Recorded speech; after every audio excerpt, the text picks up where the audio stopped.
And welcome back to another episode of Ultra News, the podcast that is dedicated to giving you the news all about Ultraman and Godzilla.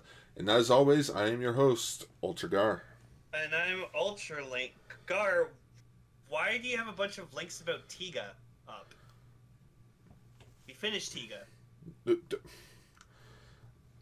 Okay, first off, that's not Tiga, it's Trigger. What? Yeah. Clearly, that's Tiga. Right there, see? He's got the same little chest plate, he's got the red and purple on him.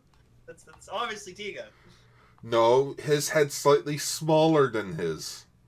Look, Daigo's in it, he just looks like they got a different actor because,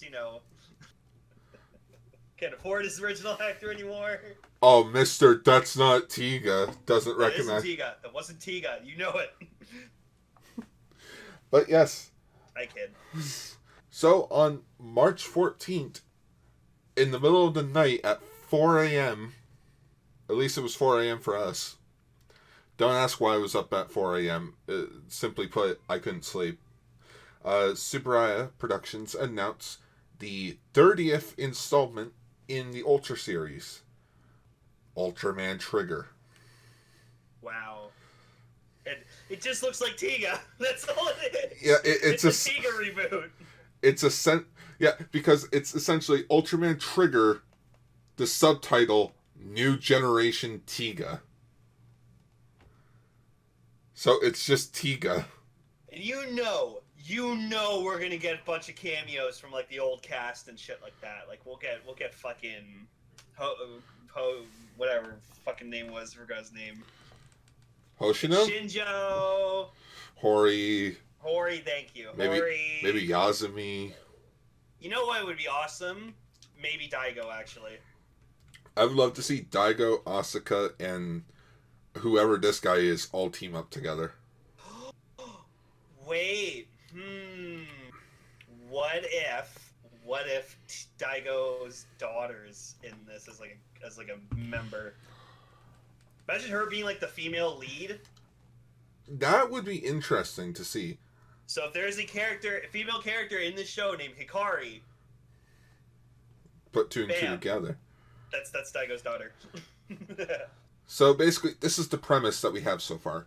30 million years ago, the world was engulfed in terrifying darkness, but that darkness was sealed deep in space by a giant of light.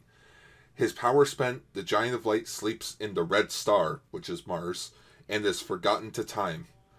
The terrestrial peaceful union hurries to gather the expert team Gut Select, while our main character, Kengo Manaka, lives peacefully on now colonized Mars as a botanist. There we go. We got full.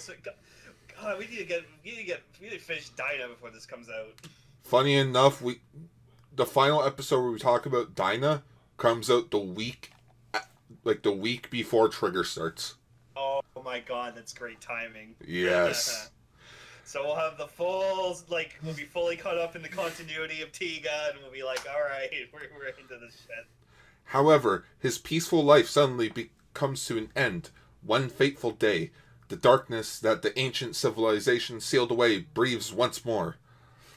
As the monster bears down on the Martian settlement, Kengo's fate leads him to a chance encounter. A chance encounter with none other than the sleeping Giant of Light.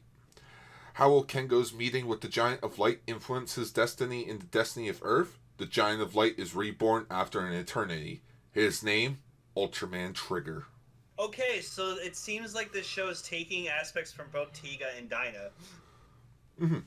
So I especially like how it's like, wait, how do people not know who Trigger is then? Oh, he's been sealed away on Mars. Yeah. But yeah, so if we've also gotten Trigger's full design. He just looks like an upgraded Tiga. Yeah. But he looks good. Like, it's a really, really good design. He looks really good. He definitely... The weirdest thing that I did notice that someone pointed out is that the average Ultraman design is 6 heads.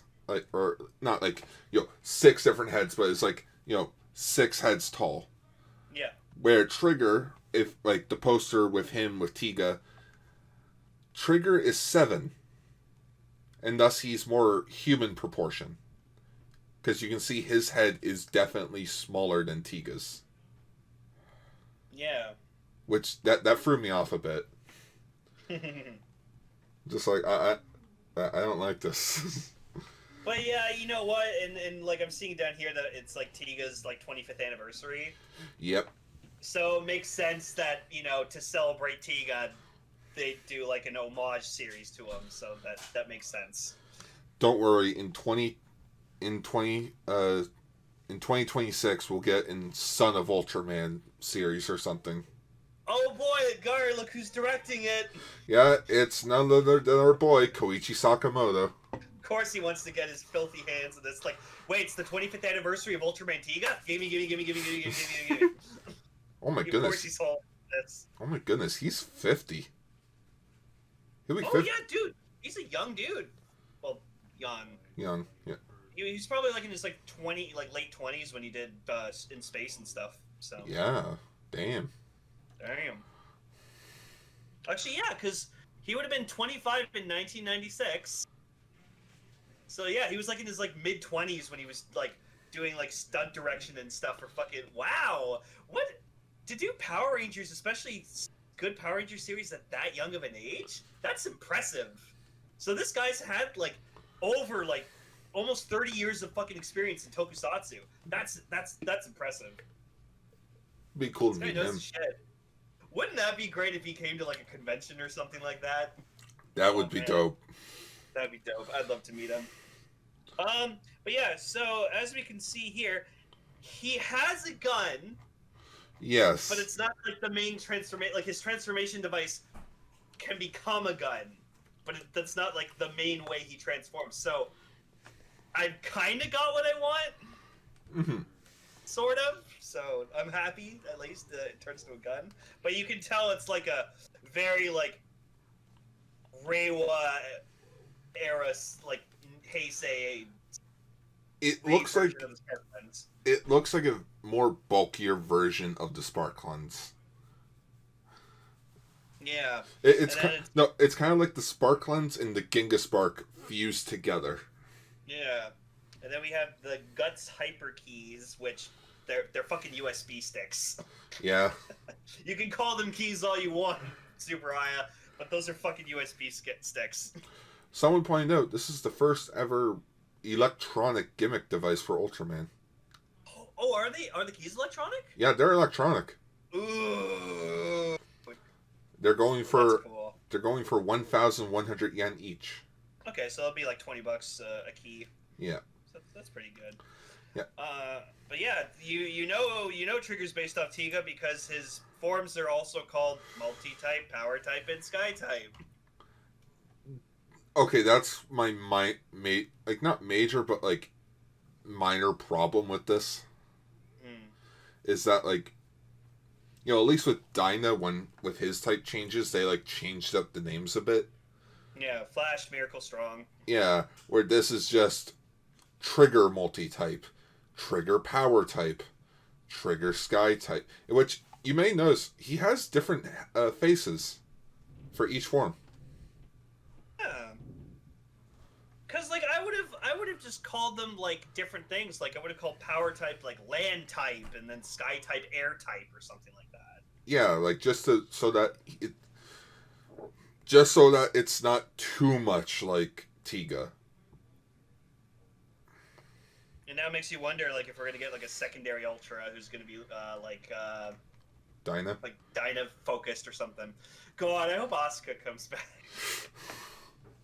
Well, he did mention something about some sort of reunion on his Twitter. So you never know. Ooh, that'd be neat. But But yeah, no, like Trigger looks good. Mm-hmm. But yeah, and of course we have our main character, Kengo Monica. He's 21 years old with a sociable, kind, and hardworking personality. He has a fierce sense of justice that compels him to fight. Fiery sense of justice. Oh, sorry. Fiery sense of justice that compels him to fight to protect humanity's smiling faces. He lived peacefully as a botanist on the Mars colony until the day that the fateful encounter with the Giant of Light. Although feeling uncertain with the sudden changes that are happening to him, he heads to Earth to become the newest recruit of the expert team, Gut Select. And from what I heard about this Gut Select thing is that it may sort of be like a Star Trek situation where it's like it's humans and aliens working together. Yeah. Oh, okay, there's a comment from Koichi Sakamoto here. Oh. On this year, which celebrates 55 years of Ultraman and 25 years since Ultraman Tiga first aired, to be chosen for the important role of main director for this new series makes me feel very nervous. As the series is a successor to the once immensely popular Ultraman Tiga, I sometimes feel I may be overwhelmed by the pressure, but the entire cast and crew are working hard, and we are wholeheartedly committed to delivering a series that will bring a smile to every generation of Ultraman fan. With the various changes and limitations in our lives currently, it can seem as if the world today is covered in darkness. But I know that the light inside of Ultraman is going to blow that darkness away. Aww. Wow. I mean, you know what? I gotta give Sakamoto this. He loves what he does, and he loves Toku and Ultraman a shit ton. Because you can see that, like, with Jeed, he poured his love into that fucking series. Now when's the next Ultra Galaxy fight? Right? And you know, because Koichi Sakamoto is directing this, the action is going to be so good. So good. I'm just wondering if the whole, like, because we've both seen Tiga and we're like halfway through Dyna. Yep. Can a show like Tiga and Dyna work in a 25 episode format? Well, who knows? We might even get longer. That would be interesting. Wouldn't that be great if we got just like a nice 30, 35? Nice solid 30 episodes. Well, no, it's the 25th anniversary, so 25 episodes. Yeah, right? Oh, I wonder if we're going to get a voice drama for this as well. I don't know, but like, it'll be good. It'll be good that they're focusing on like One Ultra again too. So, so that's what made Set so good. A comment from Kengo's actor. His name is Raga Terasaka, by the way. Oh, that's a cool name, Raiga. Yeah. It's always my biggest dream to be a hero, and so I am happy to be honored to be able to protect the people's smiling faces through playing Ultraman. As the story develops, we can see Kengo grow and enjoy eccentric characters in his team. It's a series that can be enjoyed by parents, children, and all generations of fan. The series reminds us of the light of the hope that we all carry inside us. I think this series will make you see that light and bring a smile to your face. I am smiling just thinking of all those waiting eagerly for Ultraman Trigger. Smiling, smiling, which is apparently the character's catchphrase. Oh my god. Smiling, smiling, happy. But yeah, no, I feel like this will be another good series, especially because like Tiga was really good. Mm-hmm.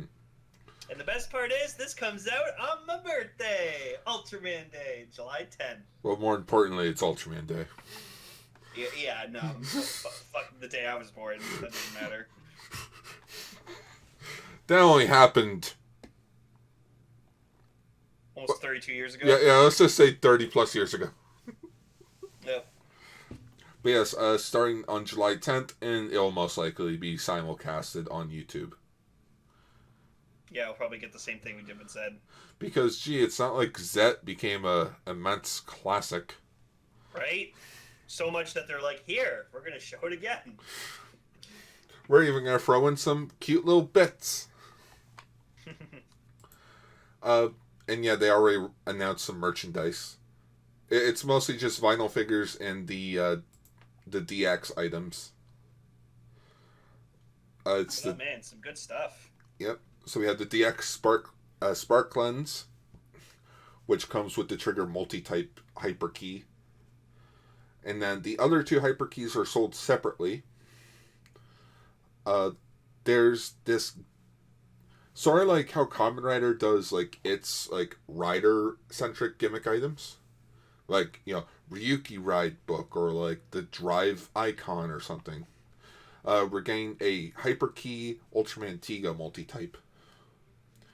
I sort of like the design of them being like stained glass. And yeah, some vinyl figures of Trigger Power type and Trigger Sky type. And we also have the, whatchamacallit, the Triple Transformation DX Circle Arms. That's neat. Which just sort of reminds me of General Grievous's toy that came out. Oh yeah, the double lightsaber with the spinning wheel. Yeah, that just became the main lightsaber for the Inquisitor from Rebels. Yeah, it has like a sword mode, a clippers mode, like a double blade mode, and then arrow mode. But yeah, Subaraya and Bandai are really pushing the whole 25th anniversary of Tiga this year, especially in the toy line. I wonder if they're gonna like try to really get the Blu-ray of the series out. I have a feeling that's going to be the Ultraman Day announcement for us. Just so Mill Creek announces Ultraman Tiga, Dinah, and Gaia Yeah. on Blu-ray. Yeah, wouldn't that be fucking sweet? Especially since when Ultraman X went on to, I believe it was Tubi, the first 4 episodes were episode descriptions for Tiga. And it wasn't like Tiga episodes 1 through 4. It was like, no, it was the finale of Tiga. Oh. So it was like, I have a feeling Tiga's definitely happening soon. But I'm excited for Trigger. Yeah, no, and like I said, I'm happy that we're gonna be fully caught up with Dinah by the time it's out. Excited to see more of Tiga. And hey, hopefully this leads again to Tiga being re-released over here in the West. Yeah, and hopefully we'll get some cameos from like old Tiga characters. Oh, that'd be dope. That'd be so awesome. But I'm just curious, since Tiga, or at least since Dinah takes place in like 2018, does this mean that this takes place in 2021? Or does this take place farther in the future? I'd like to think farther in the future, especially since it's Tiga's universe. That would make sense. Well, who knows? Only time will tell. Only time will tell. I like the logo. The logo looks nice. Oh, yeah. Really cool. Hoping we get an English version of it. And that essentially wraps up our Ultra news this week. Right. There's our thoughts on Ultraman Trigger. We hope you enjoyed. Yep. We'll see you in the next news. We'll see you in the next news story or the next episode proper. And as always, schwa for now. Schwa for now.